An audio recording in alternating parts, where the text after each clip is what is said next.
Good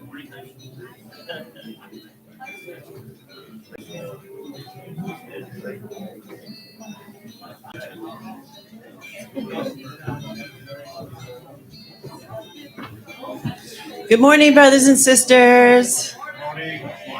Yeah, welcome back. Welcome home. You know, whether you come today looking to find God's words in our message, whether you're looking to enjoy community, I pray that you find it today, and I know you will. To start off this morning with our announcements, I have the clicker. So I just want to remind you that today is the last day for nominations for the council. And in case you didn't know this, I just want to confirm we are so lucky to have not only this council structure, but this tradition of a very supportive and helpful counsel to the pastor.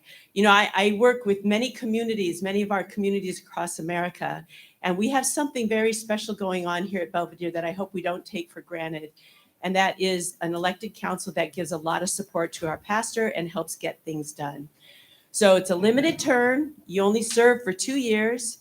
And the way we have it set up, everybody's welcome to join. You don't need any special qualifications.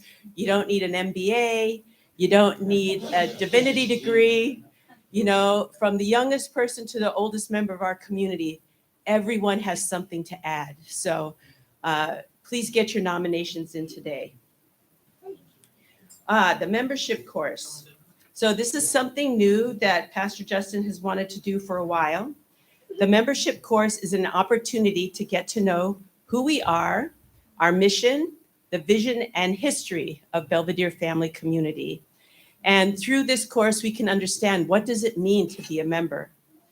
Of course, there'll be an opportunity for anybody to sign membership afterwards. But this is a chance to bring your friends and neighbors to come and join us. It's open to anyone, including people who are relatively new to the community. And we're also encouraged, all of us, to attend at some point, just because it's a new program and there might be updates about membership requirements that we're not aware of. So that's coming up, and a registration form is going to be sent out via email. So watch for that. Next, we're really happy today to welcome up Reverend Higuchi. Is he here? He's not here yet. Okay. Well, he's gathering together with all our Kodan members for lunch to talk about many things that are going on. Maybe we'll have a chance to hear from him briefly in a bit. And, oh, yes, okay. A couple of ad hoc announcements here. Next week, there's going to be an Easter workshop for Sunday school. There's a registration fee. There's going to be a short lesson about Easter, egg painting, and egg hunting. Yeah, it sounds like fun. Yeah. And of course, the bouncy castle's going to be back. So we know it's going to be a huge hit no matter what. So again, watch for your emails with the information about that. Okay. But that's for our regular Sunday school crowd. And again, I bet you if you want to bring a friend, that's going to be okay too. The final ad hoc announcement is you might have noticed a little bit bumpier than usual ride when you came in today. So we're not quite finished yet, but a new road is on the way. So it's going to be completed this week. So please no traffic this week because they're going to be installing the road. Hopefully by next Sunday, you'll be driving down a nice smooth road to get here. So guess who just walked in the door? Hi, Reverend Higuchi. I was just talking about you. Why don't you come on up and give a few words of greeting. Yeah, you can just share a few words about what's going to be happening today.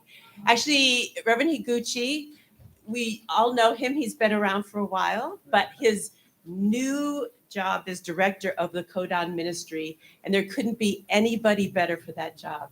So come on up, Vern, and share some words.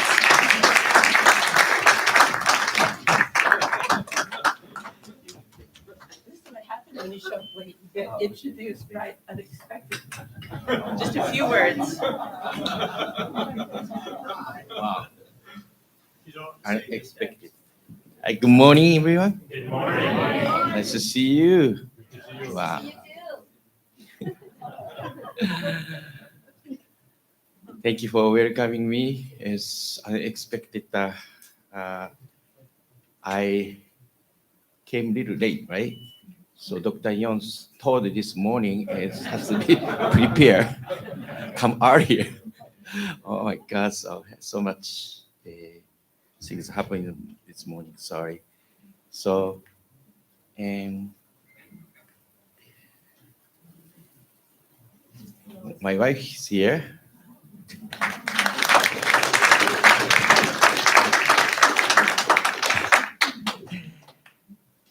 Yes. So just today we having happened after the Sunday service, a Japanese Kodan members meeting in Japanese. So that's why I'm here. Pastor Justin encouraged me to gather, meet the Japanese member in face, and so that I'm very grateful. His leadership, I've been knows him a long time, and I really watching his sermon YouTube, and really inspired every time. I wanted to come here. And then today is my dream come true. Thank you so much. Expected his word and a wonderful, enthusiastic sermon every week. I'm really expecting today too. And thank you having me. Thank you so much.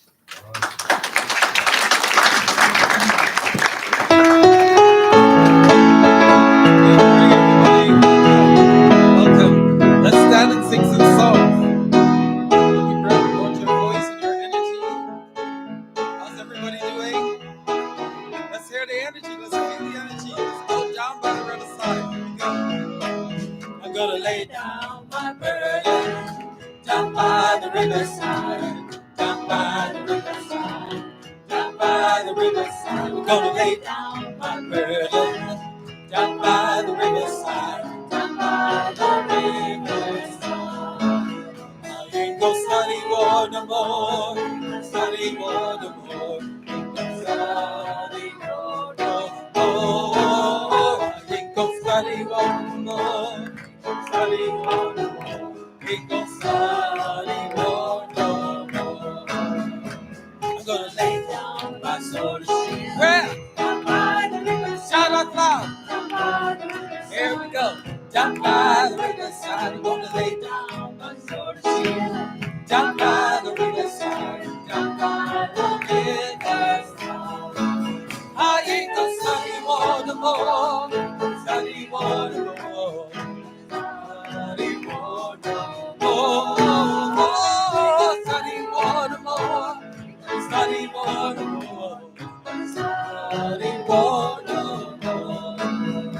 I'm gonna put on my long where? Down by the riverside. Down by the riverside. Down by the riverside. I'm gonna put on my long robe. Down by the riverside. Down by the riverside. I ain't gonna study war no more. Study war no more. Study war, study war. Oh, study war no more. Study war no more. Study war no more. I'm gonna walk where? Where? Sing out loud. I'm gonna walk with the Prince of Peace. Down by the riverside. Down by the riverside. I ain't gonna study war no more. Study war no more. Study war no more. Study war no more. I ain't gonna study war. We gonna join hands around the world. Down by down by the riverside, down by the riverside. We're gonna join hands. Down by the riverside, down by the riverside. I ain't gonna study for no more, study for no more, study for no more. Oh, study for no more, study for no more. I ain't gonna study more. I ain't gonna study more. Study more. Study more. Study more. No more. Study more. No more. Study more. No more. Study more. No more. Amen. Amen. I ain't gonna study more. Another riveting song for young people, a song of the young people. Let's put our spirit into this. We shout with joy, we rise to sing, the will of God is done. And the day dawns and the dream lives, the Son of God has come. Fight bravely to presage what's power we reveal in the children of our Father, the youth of harmony. The darkness which has covered us, belief has been dispelled. The dawn breaks into daylight. We ring the morning bell. 30 billion shall live. The bright light of truth. Let us rise and march forward. Harmony of youth. As children of the heavenly God, we march against our foe. The command comes and the world march with Father's own. Beaming light unto the nations, we carry high our dream. Let us spread out for a Father, the youth of harmony. Beaming light unto the nations, we carry high our dream.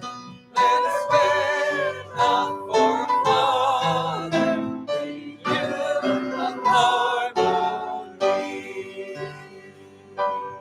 We are all youth, the kingdom. Amen. So sing as if you're a young person with a lot of energy. So the final song would be The Father's Dwelling Place.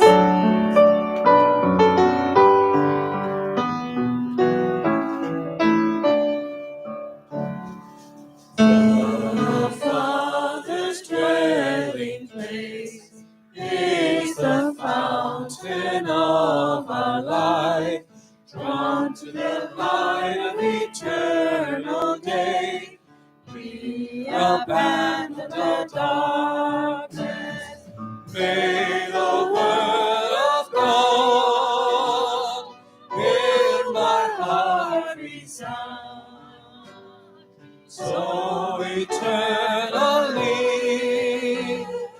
to receive His love, we shall be His pride and delight. We shall be His pride and delight. Children of the living God, into the world of Eden we gain. Let's go marching together. Father's dwelling place, our Father's dwelling place, is a throne of new life. Now the resurrection is come, which belong away. Everybody sing out. May the word of God in my heart resound, so eternally. To return is joy. shall be his pride and delight, children of the living God. Into the world of Eden we came.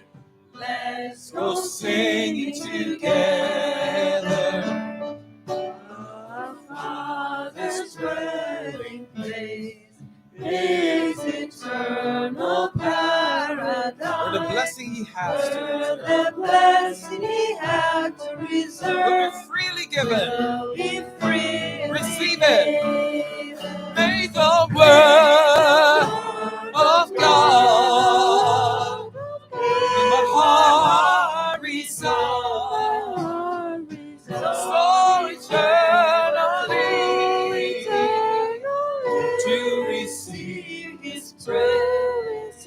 We shall be all His pride and delight, children of the living God. Into the world of Eden we came. May the word of God, let's sing it again. May the word of God, let it resound in our hearts. In my heart resound. So eternally to receive His praise. Oh, we shall be His pride and delight, children of the living God. Into the world of Eden we came.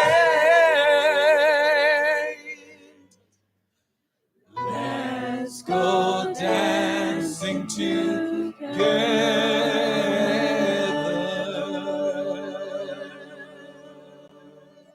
Amen. You may be seated. Thank you.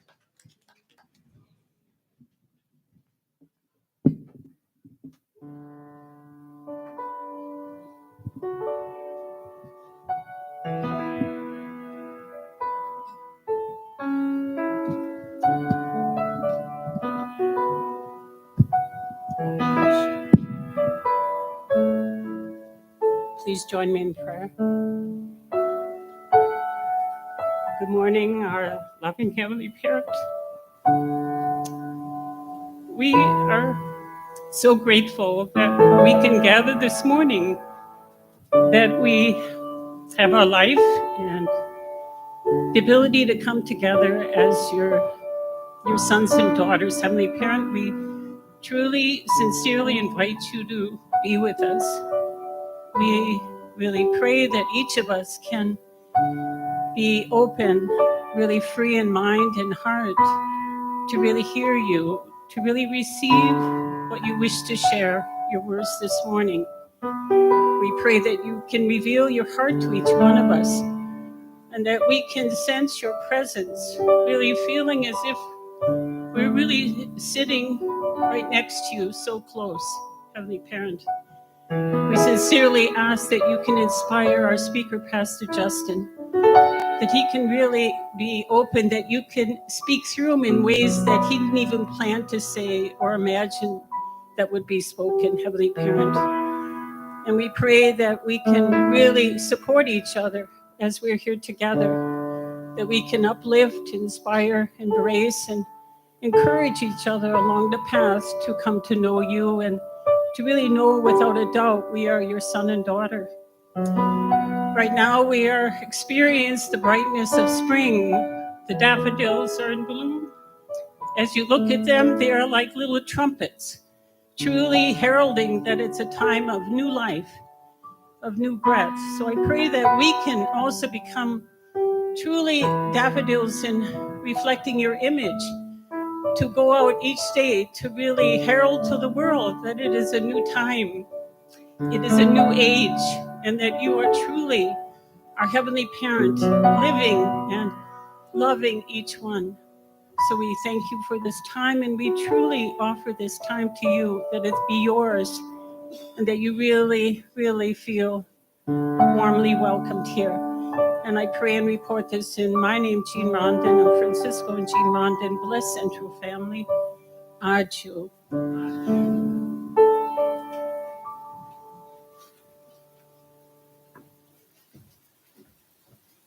Thank you, Jean. I love that picture of daffodils. We're all daffodils, able to share, able to trumpet the wonderful, wonderful things that we know of God and his love and his grace. And this week we gather, we're going to hear the second installment of Pastor Justin's wonderful message about the family regarding siblings love. So please join me in welcoming him up.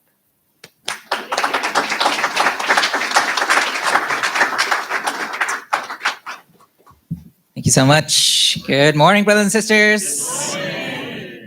Good to see you all. What?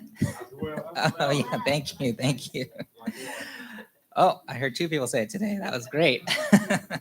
Thank you so much. Good to be here together with all of you on this beautiful Sunday morning. Yes, today we're going to go into our second sermon on this sermon series about family, the school of love. This is also part of our core values, our fourth core value on family. I'd like to read this together a few times throughout this sermon series just to really get it into our hearts and minds. So let's read this together. We believe that the family is the first institution made by God as a school of love. Family matters, and we empower one another to prioritize building healthy, loving, God-centered families. Adieu. This series, we are going through what we call the four great realms of heart. We start off with the children's heart, and we're going into the siblings' heart today. And then there's also the spouse's realm of heart, which we'll go into next week, and then the parents' realm of heart. I want to review what we talked about last week about this child's realm of heart. The first point was that a child's heart is that heart that desires constant, loving give and take with the parent. Right? The child just always wants to be in this give and take, this relationship with the parent. The second point was that we must develop this heart to learn love. What does it mean? What does it feel like to be loved ourselves? Value, especially, and the inherent value of each and every individual as a child of God, as a child of parents. And it's the foundation of our faith, of really learning to trust in God, trust that this parental figure has our back, has our best interest in mind. And then the third point is to do so, we need to practice a filial heart and overcome doubt, blame, and resentment with faith, understanding, and gratitude. My hope always whenever we have this a series or a sermon is that when people can take in the content, that it can be something that can stay in your heart throughout the week, throughout the month, in your life, that you can experience something where the words come to life for you. So I hope that throughout the week you were able to experience some of that, your own child's heart that longs for your parents, longs for the connection with a heavenly parent. I really felt for me, I always feel really lucky because I'm the one giving the sermon, so it's definitely in my heart, right? So I'm always seeing things pop up in my life that have to do with the words that I had the chance to share. Parental love, feeling that parental love this week. I had one happening. I went to New Jersey to meet Luke, wherever he is, to meet Luke. Right there, to meet Luke. And I went to a coffee shop, and it was just amazing because right time, right place. I met somebody else from our community. Taj and Josephine Hamad were there. This is like a random coffee shop in New Jersey. It's like somehow we end up being in the same place at the same time. And I was so happy to see them. And Taj, he wanted to buy me like the whole store, like all the bread in the store. He was like, take it. I was like, no, it's too much. But I felt his generosity. That was, his parental heart towards me. And I just felt really grateful for that. And just another quick instance was, I had a chance to talk to my parents who are right now, they're in Los Angeles. It was interesting because we had a conversation that I'd kind of been avoiding having with them. It was like an uncomfortable conversation. I don't know if anybody else ever has those times where you're kind of avoiding uncomfortable conversations. But I had this conversation with my parents. I'm not going to tell you what the conversation was about, but the point was, at the end of the conversation, they said, "We miss you and we love you." And for some reason, it really struck my heart in a way that those words wouldn't regularly strike my heart. I felt like, kind of realizing how I did cut off my desire for those words to often pretend like it didn't matter. Like, oh, it's just so normal, right? But it kind of hit me anew, like, wow, I've been actually longing for that, to longing to hear that they missed me, that they love me. And to say that back, I missed you guys too, and really mean it from the bottom of my heart. So yeah, I'm really grateful just how God is working in my life, and I hope in all of our lives to really experience the love of the family in all different ways.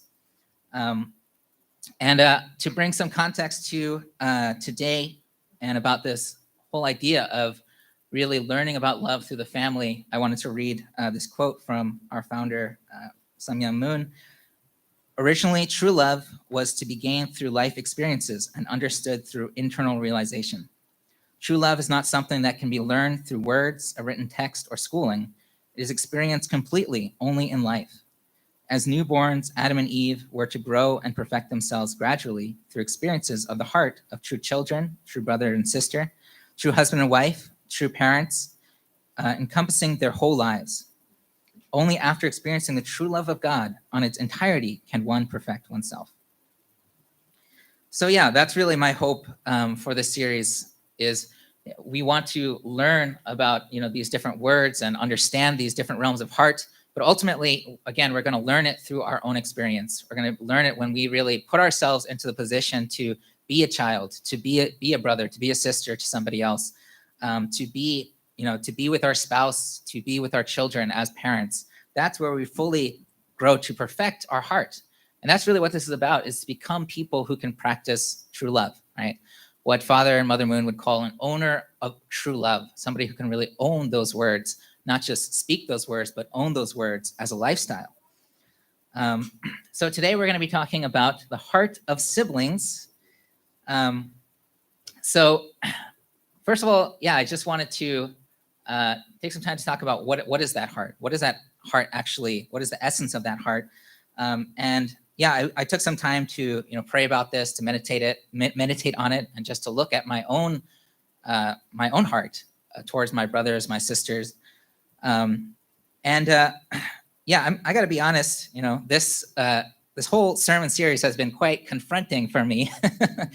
Family, I think for all of us, is such an important part of our life, right? It's so deep to our heart. And when something's very deep in our heart, it can be the source of such incredible joy and hope, but it could also be a source of great pain and opposite of hope, sorrow. Yes. So as I'm kind of reflecting on my own family, I'm kind of feeling, how do I actually feel about my parents, about my siblings, taking some time to actually look at that. 'Cause a lot of times I think we, including myself, we avoid feeling that, right? We try to avoid feeling what we actually feel. And so this has really taken me to places of all kinds of emotions, of anger, despair, resentment, but also gratitude and feeling grateful for what I have, accepting what I have and feeling grateful for it. Especially this part about siblings was interesting for myself to look into it. For those of you who don't know, I grew up with a family of 5 siblings. This one is me, for those of you who couldn't tell. And back in the day, it was pretty normal to have a pretty big family, right? Especially in our community. So growing up with 5, including myself, brothers and sisters, a sister, wasn't so strange. It was pretty normal. But I would definitely say, if I could choose one word to describe my relationship with my siblings, I would say that it is complicated. Without a doubt, I believe we love each other. I know we love each other. I know that in our times of despair and difficulty, that we will step up and we'll be there for each other. And I know that a lot of my greatest memories of joy and laughter and happiness were memories that I spent with my brothers and my sister. We are, we're bound by blood. We have these bonds that will never be broken, no matter what happens. They are always going to be my brothers, and my sister will always be my sister. And yeah, at the same time, some experiences with my siblings were very difficult, very painful, emotionally, mentally, and also physically, very painful. And it was, trying to figure out life together, right? Growing up together in the same household with the same parents, we're maturing together, making a lot of mistakes with each other, right? So there's a lot there with our siblings. With my eldest brother, Takashi, he growing up, he was kind of like, he was like a second god to us. He was like the coolest guy in the world, just like, oh man, I want to be like him someday. That was the feeling towards my oldest brother. He was like the general of an army. We were just like his little soldiers out to conquer the world. And he was also the judge, jury, and executioner of our family. Growing up with our siblings, he was kind of the rule maker of our family. So we had certain rules to make sure that we don't kill each other, right? So one of the rules is we're allowed to fight, but we can't use weapons, and we're not allowed to use our fists, so we can't punch each other because that was a little too violent, right? So sometimes, if one of my siblings punched the other siblings, or if I got angry and I punched a sibling, we'd go run to our brother Takashi and say, "He punched me." And then Takashi would run out and he'd say, "What? Did you punch him?" And he'd grab us and then he'd smack us and say, "We don't punch in this family." That was a lot of our discipline growing up, was from my oldest brother. But yeah, just, if I look back on it, there's so much we can laugh about, so much we can enjoy. And really, anytime I get together with my siblings, that's basically what we do with our time. We just laugh about the past, about the fun that we had growing up and just the silly things that we did. But as I was reflecting on my own experience growing up in this family with my siblings, I felt one important part of a sibling's heart is this desire to feel like I belong somewhere, right? Like I belong in this family. I have a place in this family, and I feel that this heart of wanting to belong is something that we all experience. We all have within our own family, but also in this community, right? Because this community is it's an extension of family, of our experience of family. It's this feeling of wanting to belong somewhere. I liked the way this researcher named Brene Brown explained belonging as belonging is the innate human desire to be part of something larger than us. I think this is very true. As siblings, we want to feel like we belong in something larger than us, like the family, which is much larger than who I am. We want to feel like we're an important piece of the puzzle. And I think as I was the middle child, so this was something that I had to figure out growing up. Is where do I fit? Where do I fit in this dynamic of this family? I'm not the oldest one, the cool, respected older brother. I'm not the the cute younger sibling or the only girl, or I'm just in the middle. So I had to figure that out. Where do I belong? And I think this was a lifelong pursuit for me growing up, was finding my place in this family. And I think for all of us, right, we're trying to find our place in our family, in this family that we call Belvedere, and in this global family. So yeah, this is just one aspect I feel is really important to the sibling's heart, is this need to belong to something bigger. So I want to talk about why is it important that we develop this sibling's heart, this ability to love our brothers and sisters, to feel this sense of belonging. One aspect is that it's through the siblings, through our life as siblings, as brothers and sisters, that we learn to love others, right? As children, we're learning what it's like to be loved, that feeling of really being invested and poured into. But then as we grow and we start to have relationships with brothers and sisters, we experience and we start to practice what it's like to love others, right? And a lot of that is what we learned from our parents. We learned how they loved us, and then we have a chance to practice that love on brothers and sisters. We learn how to forgive others, how to see beyond the wrongs that we feel people did to us, and we also learn how to cooperate and to respect one another.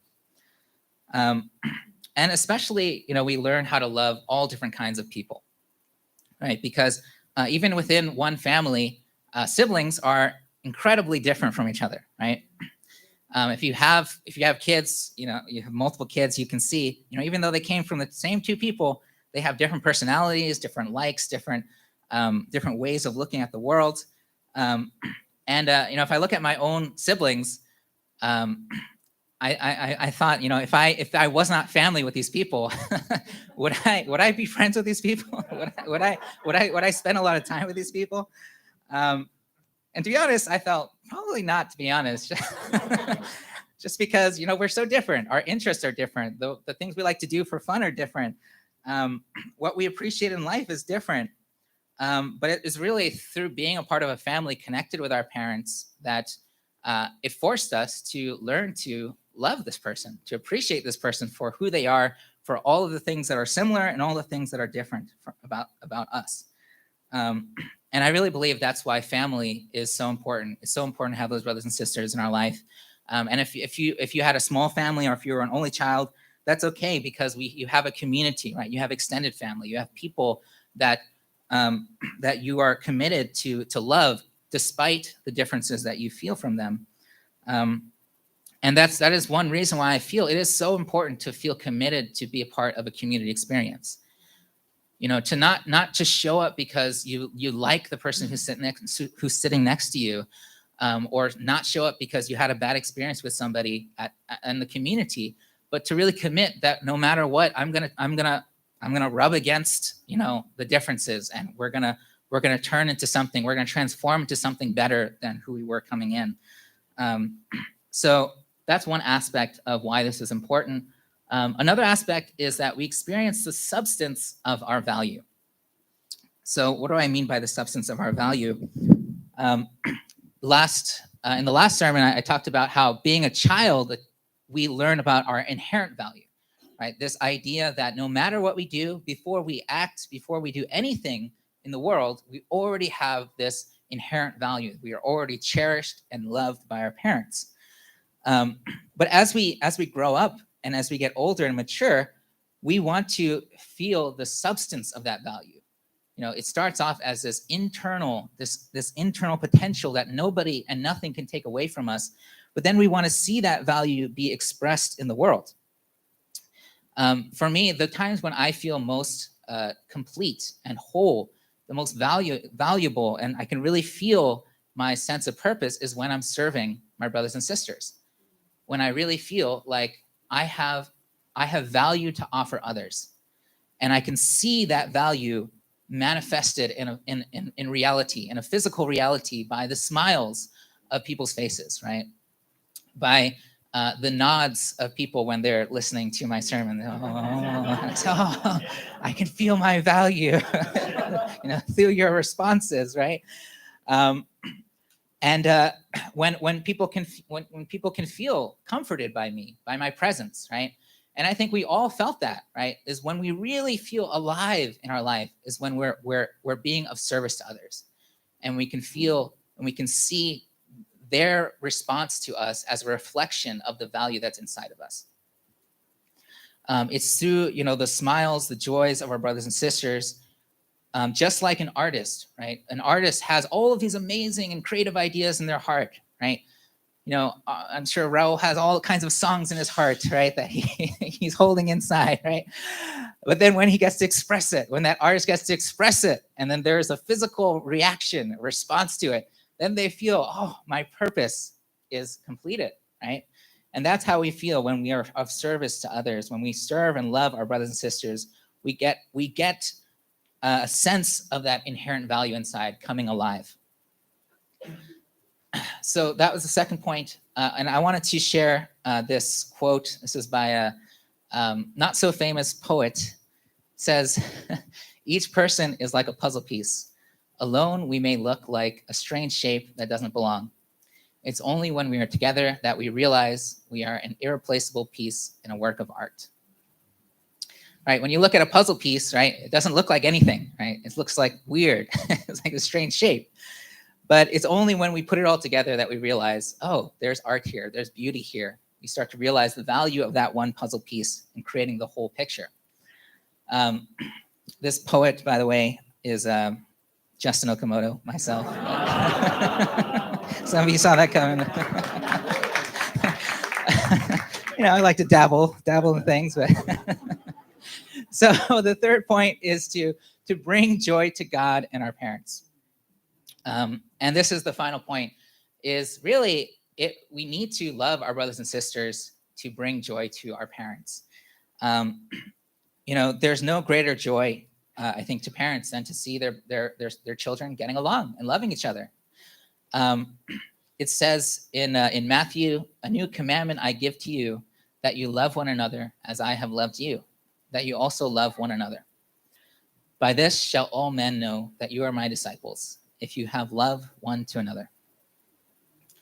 So yeah, this is the parents' greatest desire, is to see the children inherit that love that they receive from the parents and go out and to love other people.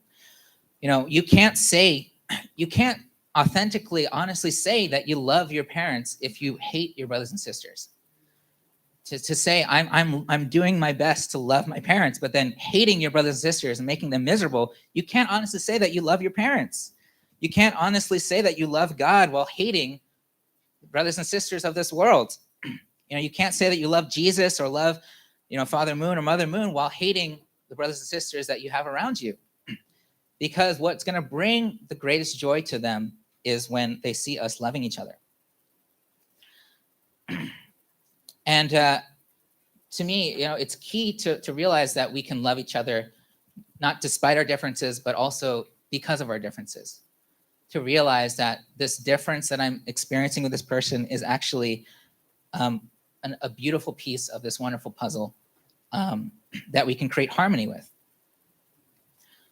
So those were a few aspects of why it's important that we develop this heart. So I want to talk about challenges to overcome. I always want to make sure to mention, because this is where the rubber meets the road. This is where we are. We are challenging ourselves to overcome our barriers in our heart with other people. So we have to look at what gets in the way of us expressing this heart, this love towards our brothers and sisters. And I think one of the biggest challenges is comparison. We think about, for example, the story of Cain and Abel, right? This is an ancient story in the Bible, and it's an archetype for relationships. We look at all kinds of stories have been created based on this archetype of Cain and Abel, of this sibling rivalry, right? And I think this is a story that has stood the test of time because it's something that we still experience on a daily basis. It shows the dangers of comparing ourselves to other people. When we look at what other people have, we look at their life and we say, we feel lacking in our own life. Say, oh, they're so much more wealthy than I am. They have such a great relationship. Oh, look at that family. It looks so nice. All their kids seem so happy together. And we look at ourselves and we're like, oh, what's wrong with me? Oh my God. And then we start feeling angry and resentful. And we're like, man, we start this desire to take away what they have so that we can somehow be at that level. And as we know from the story of Cain and Abel, right, Cain ends up killing Abel because of that jealousy when he compares his relationship with God, with Abel's relationship with God, how Abel's offering was accepted. While I don't think any of us are planning to kill anybody, but not physically, but emotionally, spiritually, we do a lot. We unintentionally, but unconsciously sometimes, we do things that kill people's reputations, that kill people's happiness, that take away people's mental, emotional health. We gossip, we judge, we damage people's reputation, we shun people, we isolate people to take from them so that we can somehow feel like we're elevated. Not that comparison sometimes can be a motivator for ourselves to do better. Sometimes, yeah, we look at somebody and we say, oh, wow, that person is really striving. I can do better myself. But it's when we don't feel secure in our parents' love, when we don't realize that what we're seeing, that comparison, it's just a difference. It's just, we look different. Our situation looks different. Just like a puzzle piece will not look the same as another puzzle piece, but we actually fit together to create something beautiful. So we need to overcome this feeling of comparing my family to your family, my situation to your family, my salary to your salary, whatever it is, we have to overcome that. And I want to share this quote that I really love from Father Moon. It says, "This is the perfection of siblings' love. Each sibling nurtures the strengths and compensates for the weaknesses of the others. This realm of heart among brothers and sisters, sharing the same blood, is a love that no one can divide."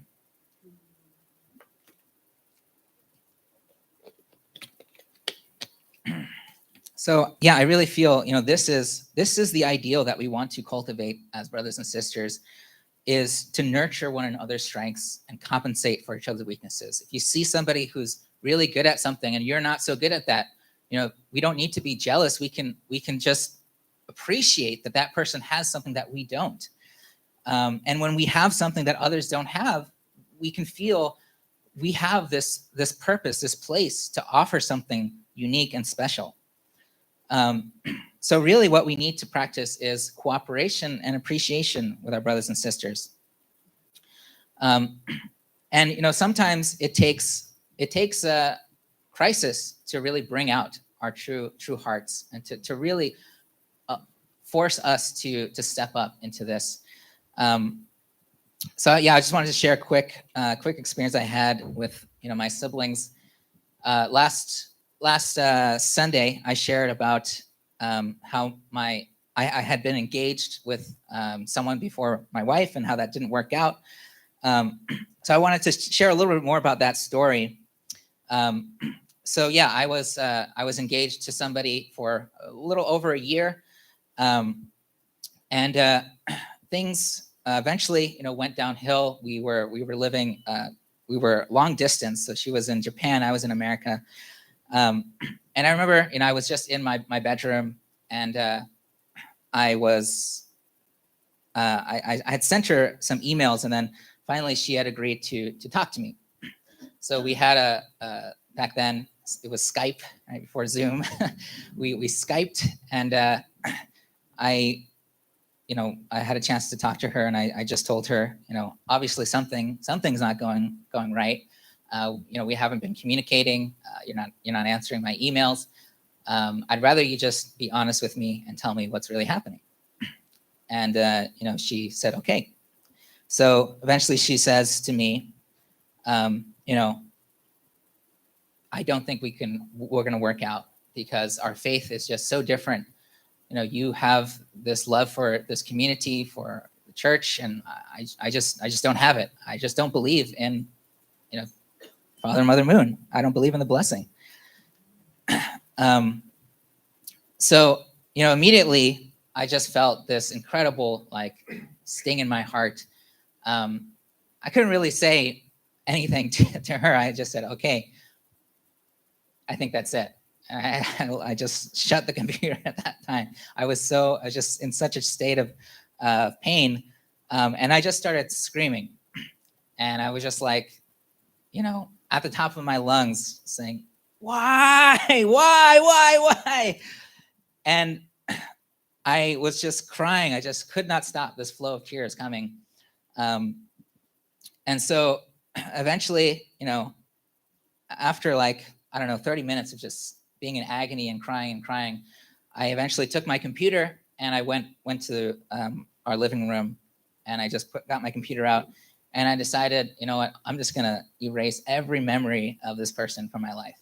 So I just found all the pictures that we had together, and I just started deleting them, and social media, everything I could find, just try to delete so that I could, forget this person. I was in such agony.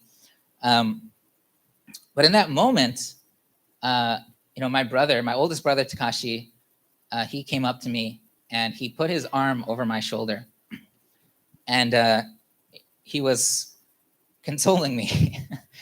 And, this was not something I'd ever experienced from my oldest brother. I've never felt him feeling like being warm and comforting like this, but he comforted me. And he asked me, Justin, what are you doing right now? And I said, I'm deleting everything. And he kind of already guessed what happened. So I said, I'm deleting everything. I just want to forget this person. And he just keeps, holding me, and he says, yeah, that's good. Just keep doing that. You're doing the right thing. He said, I'm here for you. And then, he walks off. And then I messaged my sister, and I told her what happened. And she reacted in a very different way. My brother was very warm and consoling. My sister reacted with a lot of anger. She was like, how dare this girl do this to you? This is terrible. She's such a this and such a that. And I was like, thank you for saying that. And kind of felt like I felt supported, though. I felt like, thank you, grateful to my sister. And then I put my phone down and I went downstairs to see my other brother Dachel, and he was playing some video game, and he put the game down and he was like, hey, what's going on?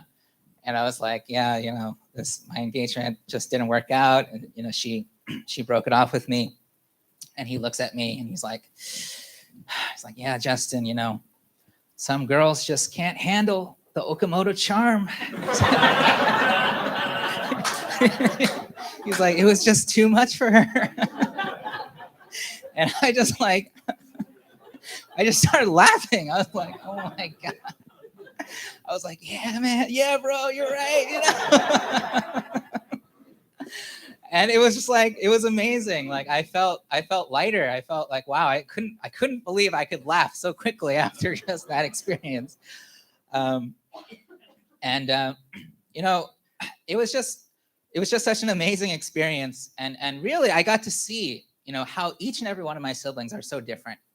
The way that they respond, the way that they react. But in this instance, their cooperation, their mission was me, right? It was comforting me, and they all did it in a very different way. But I got to see wow, yeah, sometimes I thought, my brother was too much of a goofball, or, I thought, this brother was like this and this and that. But I realized these are all their strengths. And they were using their strengths to comfort me, to love me. And I just felt so grateful for that.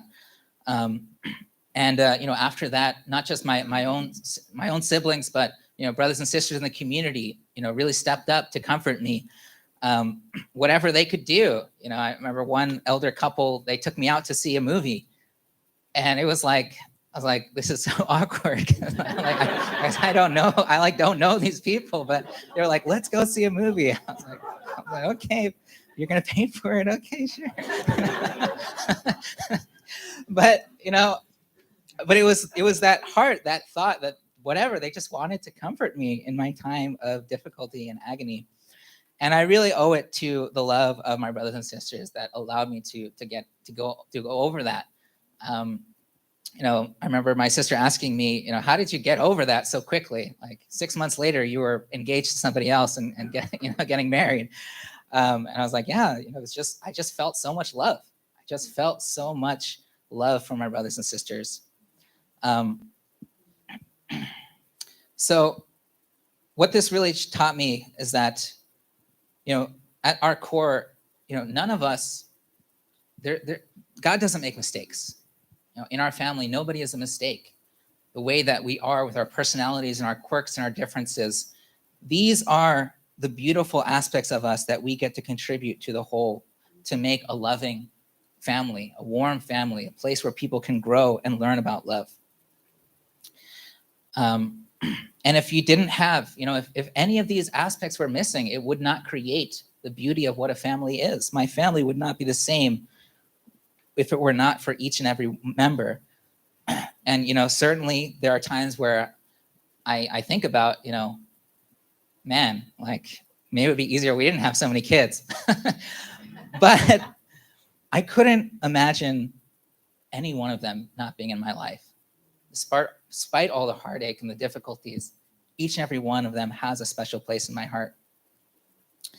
So to summarize, a sibling's heart is this heart that desires to belong to something bigger than themselves, whether that be a family, a community, a nation, a world. We want to belong.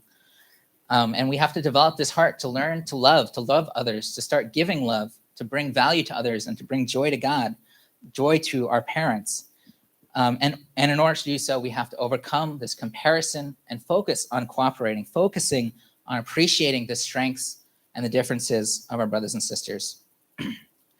So I want to just finish with this point about the value of community. As I mentioned before, community really is an extension of the family. That's what it is. It's a bigger experience of what we experience in the family. We call the family the school of love. Maybe we want to call the community a university of love, right? It's a bigger experience where you get some more specialized education. And getting involved with the community experience is a great way to practice growing our siblings' realm of heart. By working together with different people, we will without a doubt be challenged by those relationships. We're getting to know this new personality, and we're going to rub up against each other sometimes. However, it's by working together with a common purpose, a common goal, that we start to appreciate the strengths of other people. We start to also appreciate our own sense of our value, what we can offer to this community to create this bigger picture. And there are a lot of people who have come and gone in our community. But I think the ones that really stay are the ones that feel like they really belong here. And the reason why they feel like they belong here is because they have an essential role to play. They're playing a role, and they feel like this me being here makes a difference. It matters. And it enhances our collective experience when people decide to contribute to the community. Unfortunately, in this world, it's very normal for a small minority of people to be the ones who contribute. In most organizations, most societies, a lot of the work comes from a small percentage of people, and a majority of people end up being mostly spectators rather than owners. And I really want us to ask ourselves if we want to continue what is normal, if we want to continue just living with what we would call fallen nature, just keep being the same way that the world is. Do we want to be a community that can model what it really looks like to be an extended family? Do we want to be an ordinary community, or do we want to be an extraordinary community? It really goes beyond what is normal. What do you think? Do we want to be extraordinary? Let's be extraordinary. Let's go against the grain. And what is that grain? It is whatever is inside of us that is tricking us to tell us that, let me just be comfortable. Let somebody else do it. I don't have anything to give. Whatever lie that you're telling yourself about that you don't have something to offer, I'm telling you, it is a lie. We all have something to offer. And this is the battle that we have to face, standing up for our value and taking that action. So I want to give everyone an opportunity to do that. We have some incredible volunteers, but I really want to create a community where everyone feels, even if it's a small role, that you feel like you're contributing. So to finish this off, I wanted to just go over some of the roles that we have. we're looking for people, for example, audio, visual. Charles is always doing a great job. Let's give it up for Charles. So consistent, and Al and David and all of our team there. We have our care team, which, led by our wonderful pastor, Daryl. Let's give it up for our care team. Also looking for greeters and ushers, which is led by our hospitality leader, Christine Leary. Let's give it up for her. And finally, musical offering. Maybe you have a musical talent that you'd like to offer someday. For that, let's give it up for Raul and our music team. They've been amazing. So what we'd like to do is, just like we do council nominations, we wanted to give everyone a chance to both, if you want to step up and you feel like you want to do something, a chance to do that, but also to acknowledge and appreciate your brothers and sisters around you. If you feel like somebody in this congregation would be good for a certain role, then nominate that person, write their name down and write why you think they would be good. Like John Smith, yeah, he's so tech savvy and he's smart. Bobby Belvedere loves to slap the bass, whatever it might be. So we're gonna have some cards that you can use to fill out. You can also write on the back if you'd like some more space. And then if you want to sign up for something, you feel like, I could do it. I could be a greeter once a month or twice a month. I could be an usher, a couple times a month. Put a checkbox there. But also, if you can do it online, that's always our preference. It's easier for us to collect that. So please use this QR code right now to get that online. We'll take some time to fill this out. This will also be our reflection time for today. And then if anybody who is not super tech savvy would like a piece of paper to write, please raise your hand. We can make sure to run one to you. Right, high and proud. So Mika can see you. Okay, there's one over there, a couple in the back, and then in the back, yeah, some in the back. Okay, so yeah, Mika will give you a paper copy of that.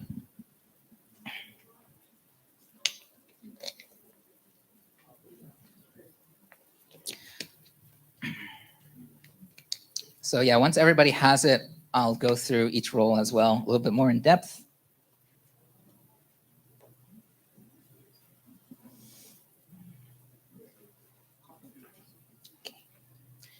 So yeah, one was audiovisual tech. So this one, ideally 3 times a month, 4 hours each Sunday, plus study time to learn skills and time assisting occasional events outside of Sunday service. Responsibilities dependent on skill, audio mixing, presentation control, video operation, live streaming, video editing after Sunday, technical assistance, computers, camera, etc. And the benefits is you get to make Sunday service a success, bring God's word into reality, develop valuable skills that are needed in almost any profession. AV team, we set the tone for the whole service. Amen. The care team, the time required is they meet 3 Monday evenings a month. And the responsibility is reaching out to brothers and sisters to create a culture of care and love, helping to organize local community gatherings. And benefits is you get to be a part of a team of caring and committed individuals, develop your leadership abilities, and also develop your parental heart.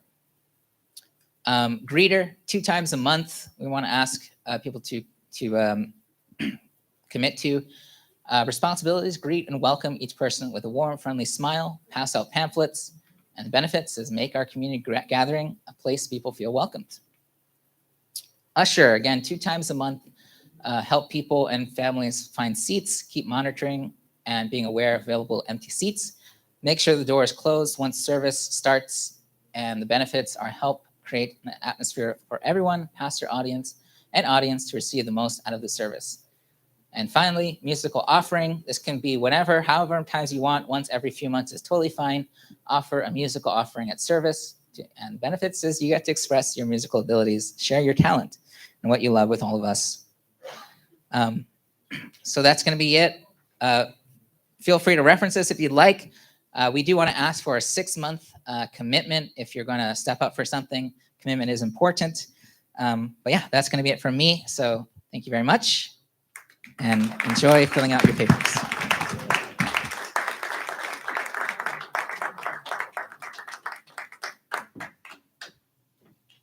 Thank you so much, Pastor Justin. Let's give him our thanks one more time for a very beautiful sermon, beautiful talk, and something that we can put into action right away by filling out that form. We're going to take a few minutes now for reflection, but it's also a time to fill in the form as all these names are pouring into your mind or all these ideas about what you'd like to offer. But let's just take a few minutes now, yes, to reflect on the content of what we just heard. Thank you.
Okay, so now that you've had a few minutes to reflect, let's do some pair share. So turn to somebody next to you, and we'll have 3 minutes. So you have a minute and a half each. I'll give you a reminder when it's time to switch for those talkative people who don't always remember. But enjoy sharing now, and then we'll have some time to share with the group afterwards.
Okay, time to switch.